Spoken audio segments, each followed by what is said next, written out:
Makes this kidnapping extremely unusual. Bring her home.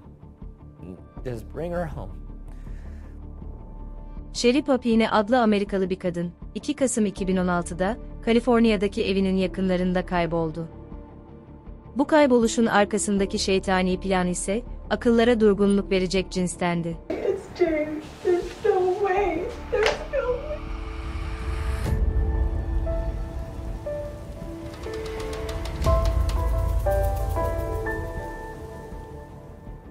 Sizlere katıl aboneliğinden bahsetmek istiyoruz.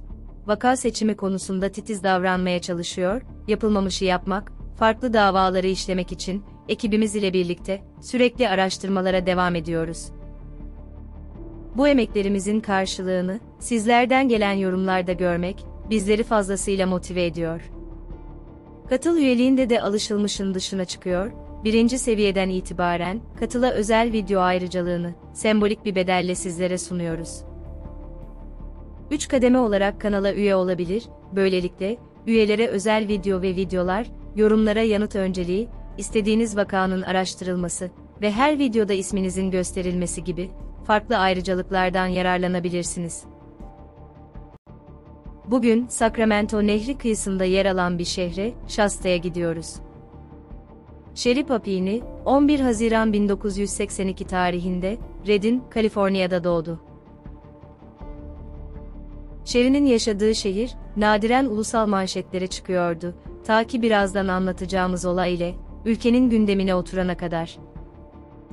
Sherry, ilçenin polis departmanı tarafından, iyi tanınan birisiydi.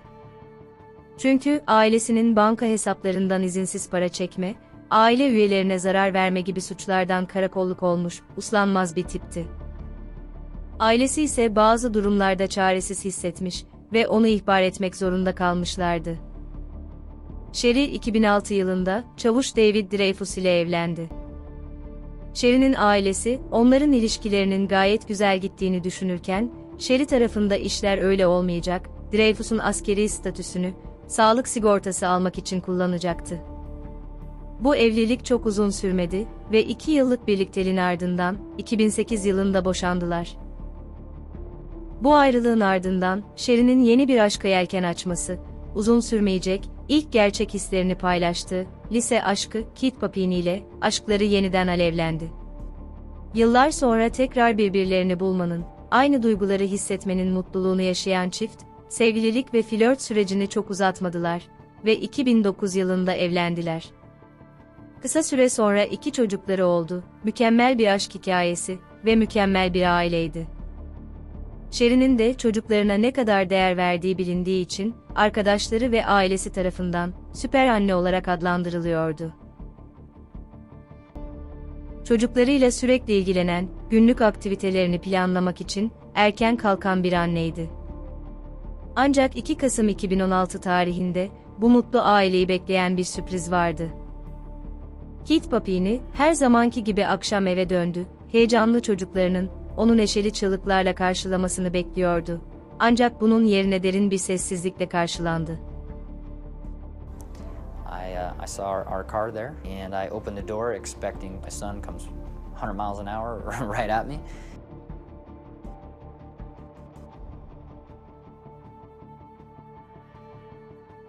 Karısının muhtemelen çocuklarla dışarı çıktığını düşünmesine rağmen, Keith telefonunu çıkardı ve iPhone'umu bul uygulamasını kullanarak Sherry'nin telefonunu takip etti. Telefondan sinyaller aldı, bu sinyaller evin posta kutusunun bulunduğu yerden geliyordu, karısının orada olduğunu düşündü. Arabaya atladı ve evlerinden yaklaşık 1,5 kilometre uzaklıkta olan posta kutusuna gitti, oraya vardığında ise Sherry'yi bulamadı. Keith hemen Sherry'nin annesini aradı ve Sherry ile konuşup konuşmadığını sordu. Annesi ise Sherry ile gün içinde iletişime geçmediğini söyledi. Bunun üzerine Keith, arabasına bindi, Sherry'nin çocuklarını almak için gideceği kreşe, orada olup olmadığını öğrenmek için gitme kararı aldı. Ve oraya varıp, çocuklarının da hala kreşte olduğunu öğrenince şok oldu. Artık Keith, telefonu bulması gerektiğini biliyordu. Hemen sinyalin geldiği yere, posta kutusunun olduğu yere geri döndü, Sherry'yi aramaya başladı. Sinyalin geldiği yerde Sherry yoktu, ancak karısının telefonunu ve onun sarı saç tutamlarını çimlerde gördüğünde şok oldu. Bu saç telleri kulaklıklara dolanmıştı. Bu manzara karşısında paniğe kapılan Keith hemen 911'i aradı.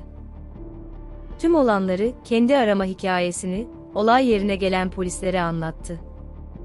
Gün içinde Sherry ile mesajlaşmış, anormal bir durum olmadığını, planladığı gibi akşam eve döneceğini söylemişti. Dedektifler hemen soruşturmaya başladı, hız kaybetmeden FBI'dan yardım istediler. Görgü tanıkları, kamera kayıtları ve olay yerindeki ipuçlarından, ne yazık ki ilk etapta bir gelişme olmadı. Sherry'i ailesine, çocuklarına tekrar geri getirme çabaları, sorunsuz bir şekilde sürerken, bu kayıp vakası basının da ilgisini çekti. Sherry'nin resimleriyle dolu posterler, manşet haberler, röportajlar ve nicesi. Ülkede herkes Sherry'i konuşuyordu, bir arama ekibi oluşturuldu, endişeyle, bu genç kadını arama çalışmalarına katıldılar. Aramalar devam ederken, bir kadın 911'i aradı ve Sherry'nin tanımına uyan, genç bir kadın gördüğünü söyledi. Ne yazık ki bu kadının, Sherry olmadığı kısa sürede anlaşıldı. Keith, Shasta İlçe Şerif Ofisi ve FBI'dan daha fazlasını istiyor, memurların karısını bulmak için, gerekirse her kapıyı çalmasını istiyordu. Çünkü bu adam çocuklarına, annelerinin neden ortadan kaybolup, 3 hafta boyunca eve geri dönmediğini açıklayamıyordu. Herkes için zor bir dönemdi, ancak bu dönemi en sancılı geçiren kişi, şüphesiz kocası Keith'ti. Sürpriz bir şekilde, kaybolmasından bir ay sonra Sherry, kaybolduğu yerin 240 kilometre güneyinde bulundu. Raporlara göre, o sabah saat 4.30'da, onu kaçıranlar tarafından serbest bırakılmıştı. Uzun sarı saçları kesilmiş ve ciddi bir kilo kaybı yaşamıştı. Alison Sutton, Şükran günü sabahı erken saatlerde, onu fark eden kadındı, araba kullanıyordu. Yol kenarında, karanlıklar içinden, yüzündeki morluklarla gelen bu kadını gördüğünde, kayıtsız kalamadı. Ve arabasından inip, kaçırıldığını söyleyen bu kadını dinledikten sonra, hemen 911'i aradı. Sherry, esaret altındayken aldığı, hayati tehlikesi olmayan yaralar nedeniyle, tedavi edilmek üzere hastaneye kaldırıldı. Sherry sonunda bulunmuş, çocuklarına ve eşine kavuşmuştu. Ancak polis departmanının asıl sorusu, Sherry'i kim kaçırmıştı ve onu neden 3 hafta sonra serbest bıraktılar? Araştırmalar devam ederken, Sherry ilk başlarda basından uzak kalmayı tercih etti, kocası Keith ise sessiz kaldı. 2020 yılının Aralık ayında, Shasta ilçesi şerifi Tom Bosenko, ortadan kaybolmasından bu yana yürüttükleri, soruşturma ile ilgili bilgileri, kamuoyuyla paylaştı. Sherry Papini ise bu sürede basına konuşmuş, 3 haftadan fazla bir süre, kendisini esir tutan bu iki kadının tanımını yapmıştı. Sherry ayrıca kadınların yüzlerini ve bazen de başlarını örttüklerini iddia ediyordu. Bir şüphelinin kalın bir İspanyol aksanı varken, diğer şüpheli daha yaşlıydı, düz siyah saçları ve kalın kaşları vardı, yaşlı kadının gerçekten acımasız olduğunu ve nefesinin kahve gibi koktuğunu iddia etti. Sherry, o kadar sınırlı bilgi veriyordu ki, bu ifadeler karşısında verdikleri kişileri bulmak neredeyse imkansızdı. Ancak, 2016'nın sonunda polisler, onun hikayesinde bir şeylerin ters gittiğinden şüphelenmeye başladılar.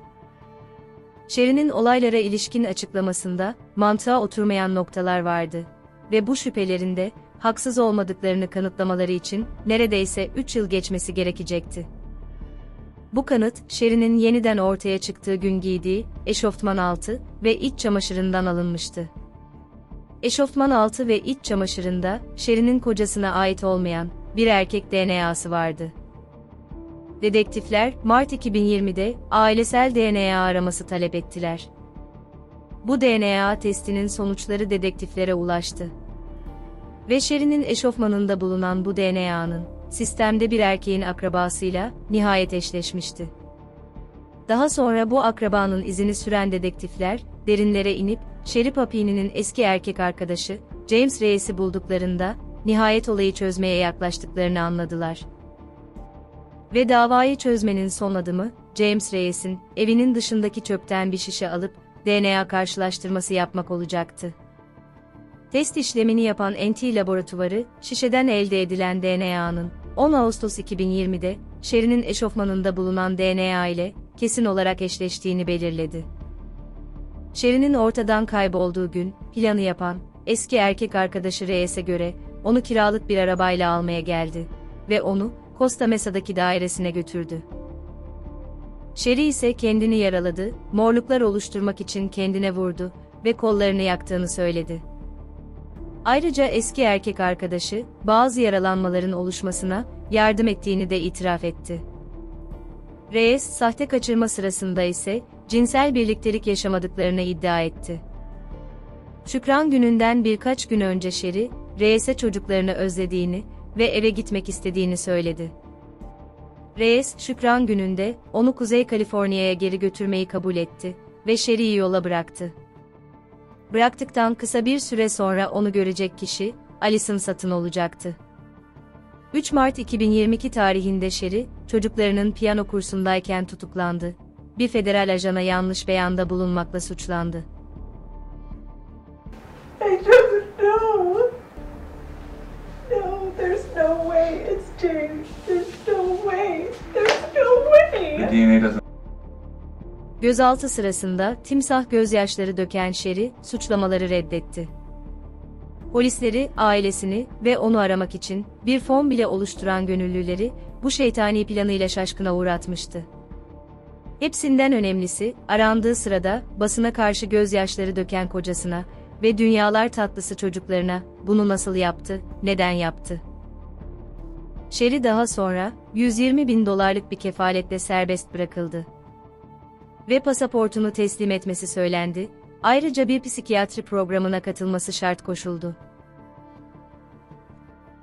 Tutuklanmasının ardından birkaç gün sonra, kocası boşanma davası açtı.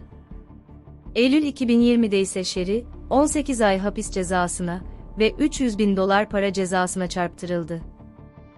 Sherry, avukatı tarafından yayınlanan bir ifadede şunları söyledi: "Aileme, arkadaşlarıma verdiğim acı için çok üzgünüm. Videoyu bitirmeden önce soldaki video rahatsız edici olup sadece yetişkin kullanıcıların izlemesi önerilir.